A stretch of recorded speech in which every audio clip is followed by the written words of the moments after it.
មានកូនទីមួយម្ដាយព្រួយឈឺចុកមិនទាន់ឃើញមុខបានយល់រាំងស្មីគ្រូពេទ្យអង្គការធ្វើរបូតដៃធ្លាក់ទុកទៅដីលោហិតពេញមាត់មានកូនទីពីរពុកលាទៅឆ្ងាយនិរៀបចោលម្ដាយប្រៃលើវិញជូចត់យកជីវិតផ្ដោសងគ្រោះរៀងរត់គូព្រេងមិនព្រាត់កំសត់ជួបវិញ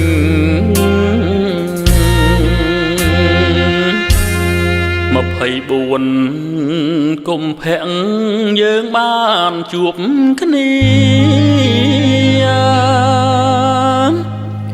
គប់ជួនវេលានៅក្រុងភ្នំពេញ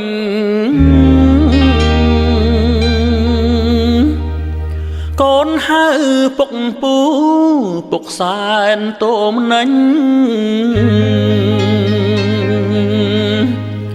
និយាយមិនចាញ់ស្រង់ទឹកនេត្រា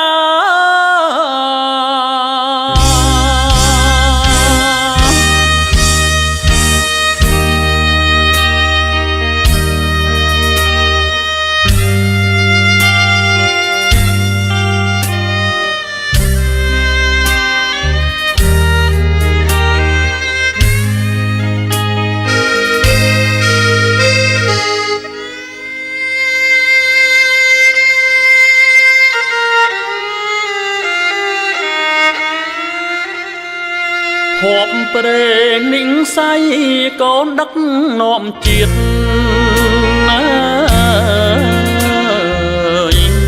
មិនអោយលៀងឃ្លាតគុណមកបីដាពុកត្រួសត្រាយផ្លូវអោយកូនហើយណាប្រជាខែមរាសន្តិភាព